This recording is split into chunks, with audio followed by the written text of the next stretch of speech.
48 घंटों का अल्टीमेटम खत्म हो गया।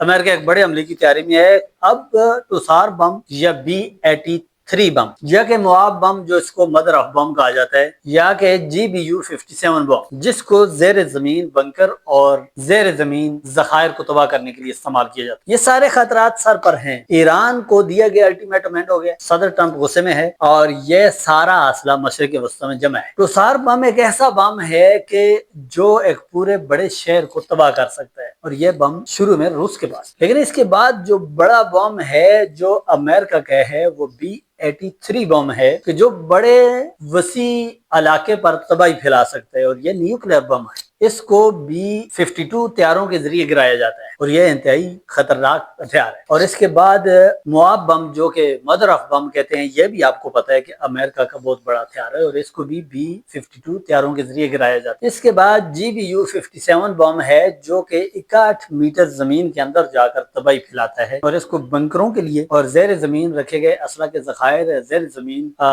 जो फौजी अहदाफ होते हैं उनको हासिल करने के लिए इस्तेमाल किया जाता है। ये सारे खतरे की गिनतियां बज रही, ये खतरात बिल्कुल करीब आ चुके हैं। ये तबाही और ये एक बड़ा हमला बिल्कुल ईरान के सर पे मंडला रहा है। ये किसी भी वक्त इस एक बड़ी और ना खत्म होने वाली जंग से अपनी बेइज्जती को छुपाने के लिए अमेरिका इस्तेमाल कर सकता है, और ये चांदी लम्हों या चांदी घंटों या चांदी दिनों में एक बड़ा खतरा जो मशरिक वस्ती को घेरे हुए है और ये सर पर है। और साथ साथ यह खबर भी आ रही है कि अमेरिका 5000 जमीनी फौज ईरान में उतारने जा रहा है, जिसका इंतहाई खतरनाक तरीन गुरीला जंग शुरू होने के भी खतरात है, और ये जंग फैलती जा रही है रुकने के बजाय। सफारती कोशिशें होनी चाहिए। ये एक ऐसा खिता है कि जिसको ऑलरेडी बहुत ज्यादा नुकसान हो चुका है, चाहे अफगानिस्तान हो, पाकिस्तान हो, ईरान हो या अरब रियासतें हो। ये मिसाइलों की गन गरज, बमों की आवाजें और असले की चमक और ये एक दूसरे को नीचा दिखाने की रवायत इंतहाई खतरनाक समत की तरफ जा रही।